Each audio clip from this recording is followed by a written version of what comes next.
Welcome to the Deep Dive. Today we're going to be taking a look at your request to learn more about silicon. We've got this article here all about silicon, its properties, its history, and you know what its future might hold. You probably think of sand and beaches when you hear silicon, right? Yates. But get this, it's the backbone of our digital world, and there's a lot more to it than meets the eye. Yeah, it's true. Silicon's story is a fascinating one. Our source mentions that pure silicon wasn't isolated until 1824 by Jöns Jacob Berzelius.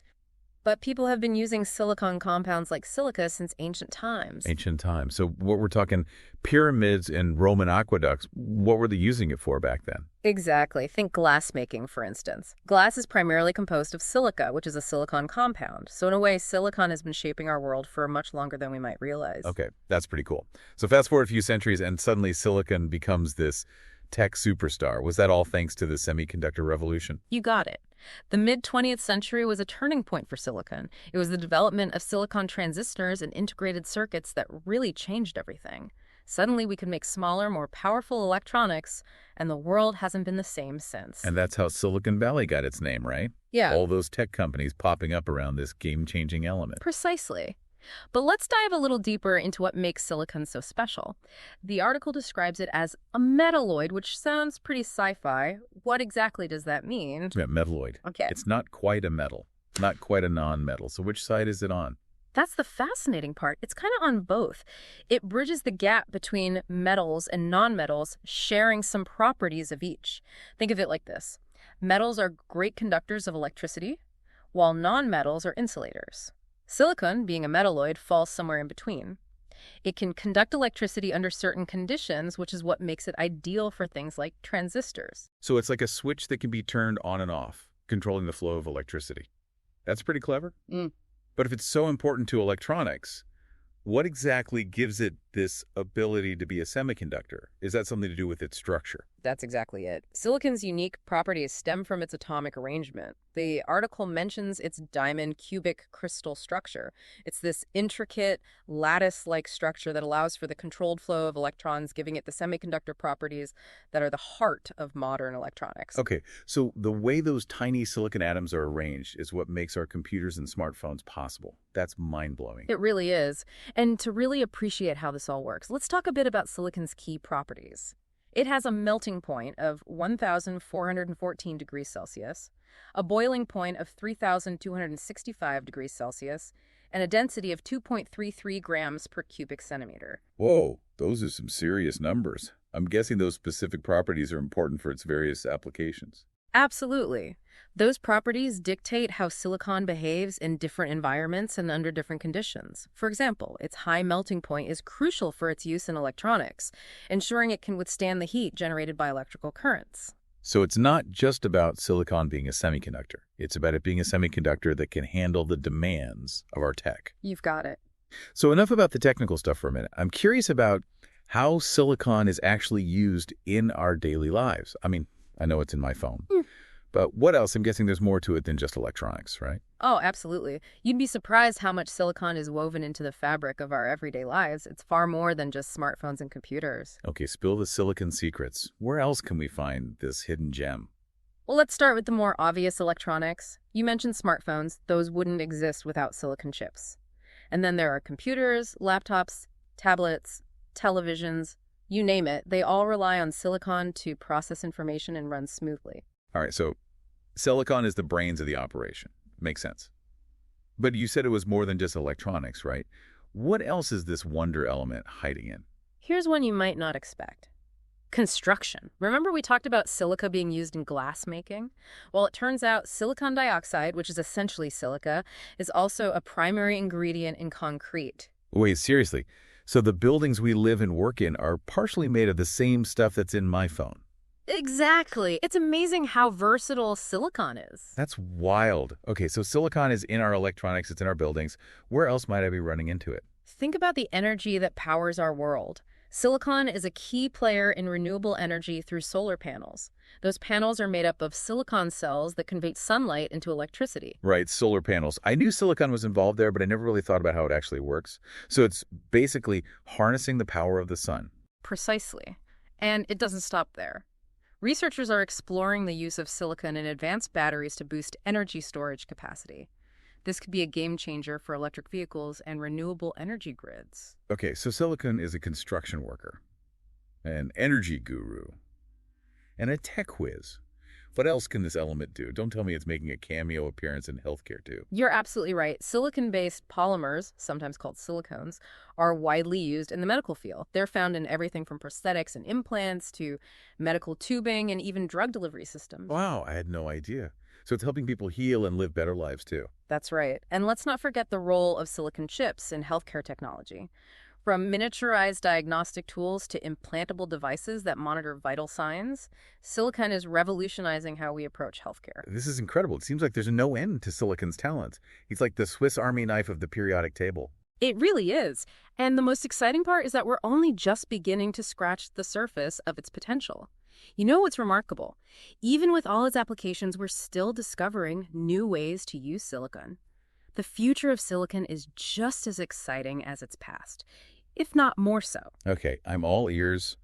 What kind of advancements are we talking about here? Is silicon going to be powering flying cars anytime soon? Well, maybe not flying cars just yet, but there are some incredible developments in the works. For example, the article mentions more efficient transistors. As we continue to miniaturize electronics, we need transistors that can operate at even smaller scales and consume less power. So it's all about making our devices even smaller and more powerful. That's pretty amazing. But I can't even imagine how they make those tiny transistors even tinier. It's a challenge, for sure. But researchers are coming up with ingenious solutions. They're experimenting with new materials and fabrication techniques to push the limits of what's possible with silicon transistors. That's pretty wild to think about. What about solar panels? Any cool new developments happening on that front? Absolutely. Scientists are constantly working on ways to make solar panels more efficient, capturing more sunlight and converting it into electricity. The article highlights next-generation solar cells that are being developed using new silicon-based materials and designs. So we could be seeing solar panels that are even better at harnessing the power of the sun. That would be a huge win for renewable energy. Exactly. And here's where things get really interesting. Silicon carbide. Have you heard of that one? Silicon carbide. Sounds vaguely familiar, but I can't place it. Refresh my memory. What's so special about silicon carbide? It's basically silicon's tougher, more powerful cousin. Silicon carbide can handle higher voltages and temperatures than regular silicon, which makes it ideal for applications where things get really hot, like electric vehicles and power grids. So are we talking electric cars that can go farther and charge faster? And a more robust power grid that's better equipped to handle renewable energy sources? You got it. Silicon carbide is opening up new possibilities for high-performance electronics, and it's a field that's rapidly evolving. Okay, this is seriously cool stuff. But I have to ask, with all these exciting advancements, are there any potential downsides we should be aware of? I mean, there's always a trade-off. Right. That's a great question. And you're right, there are always challenges to consider. One of the biggest concerns with silicon production is the environmental impact. Yeah, that's what I was thinking. All this amazing technology comes at a cost, doesn't it? What are the main environmental concerns we should be thinking about? Well, refining silicon requires a lot of energy. And a significant portion of that energy still comes from fossil fuels. The article points out that reducing the carbon footprint of silicon production is a major priority for the industry. So it's like a double-edged sword. We need silicon to build clean energy technologies, but producing silicon can contribute to pollution. Are there any solutions on the horizon? There are. Researchers and companies are exploring ways to make silicon production more sustainable. One promising area is recycling.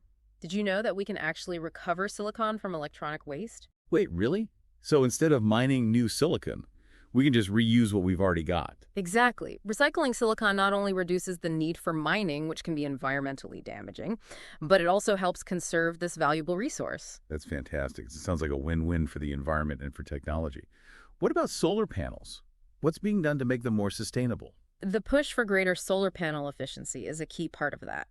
The more efficient the panels, the less silicon is needed to generate the same amount of energy. That means less mining and less environmental impact. That makes a lot of sense. So it's all about finding ways to do more with less. But I have to ask, with all this talk about new materials like graphene, is silicon's reign as the king of tech coming to an end? That's the big question, isn't it? Graphene, for instance, has gotten a lot of attention for its incredible properties. It's super strong, super thin, and conducts electricity better than just about anything else. And then there's gallium nitride, or JNN, which is making waves in the world of high-power electronics. So is silicon going to be dethroned?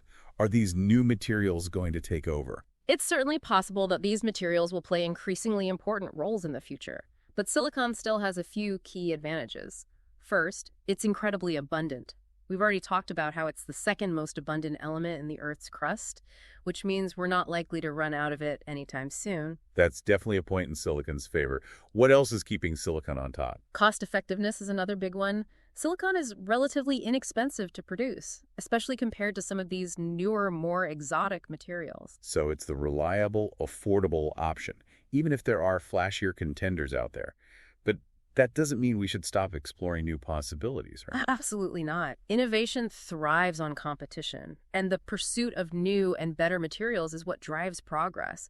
Who knows what amazing discoveries await us in the world of materials science? That's what makes this whole conversation so exciting. It's not just about silicon. It's about the endless possibilities of science and technology. Exactly. And it's important to remember that even if these other materials eventually take center stage, silicon has already left an indelible mark on our world. It's the foundation of the digital age, and its influence will continue to be felt for generations to come. It's a pretty amazing legacy for a humble element that started out as sand on a beach. Okay, so we've covered a lot of ground here, from silicon's ancient origins to its role in shaping the future. Is there anything we've missed? I think we've touched on most of the key points, but there's one more thing I'd like to mention. Something that goes beyond the technical aspects of silicon and delves into the realm of human ingenuity. Okay, I'm intrigued. What's this about human ingenuity and silicon? Think about it this way. Silicon in its raw form is essentially just sand. It's through human ingenuity, through scientific discovery, engineering innovation, and a relentless pursuit of progress that we've been able to transform this simple element into the foundation of modern technology. That's a really good point. We've gone from sand to smartphones. And it's all because humans figured out how to unlock silicon's potential. Precisely. And that journey of discovery is still ongoing. Who knows what other amazing applications for silicon we'll uncover in the years to come. It's pretty mind-blowing to think that something as commonplace as sand can have such a profound impact on our world. It is, and it makes you wonder, what are the limits of silicon's potential? What other groundbreaking technologies might be just around the corner waiting to be unlocked by human ingenuity? That's a great question, and one that I don't think anyone has a definitive answer to. But it's that sense of possibility, that drive to explore and innovate, that makes the world of science and technology so exciting. Absolutely. And it's a journey that we're all on together. As we continue to delve deeper into the world of silicon, we're bound to encounter new challenges and opportunities, both technical and societal. You're right. There's always more to learn and explore. It's like we've just scratched the surface of silicon's story. Exactly. And we hope this deep dive has inspired you to keep digging, to keep asking questions, and to keep marveling at the incredible power of human ingenuity and the transformative potential of this remarkable element. Well said. It's been an incredible journey, learning about silicon from its ancient origins to its role in shaping the future. It has indeed. And who knows what the next chapter in silicon's story will hold. One thing's for sure, it's bound to be fascinating. Absolutely. So to our listener, thanks for joining us on this deep dive into the world of silicon. We hope you've learned something new and maybe even sparked a bit of curiosity about this incredible element that's all around us. And remember, the journey of discovery doesn't end here. Keep exploring, keep learning, and who knows what amazing insights you might uncover. We'll be back soon with another deep dive into a fascinating topic, so stay tuned. Until then, happy exploring. Today is your lucky day. Today is the day that our $3 website works for you, paying you directly to your PayPal daily. Imagine $3 ongoing continuous payments to your PayPal account. Imagine falling asleep and waking up to $300 in your PayPal account. How would this make you feel? How could this help you? What bills could you pay? What kind of fun could you have? What does that retirement look like now? All for a one-time payment of $3. This website is DFY done for you, fully built and completely hosted, and never stops collecting payments for you. You have spent $3 on coffee on a regular, but that coffee won't help you create multiple streams of income. Click the link below.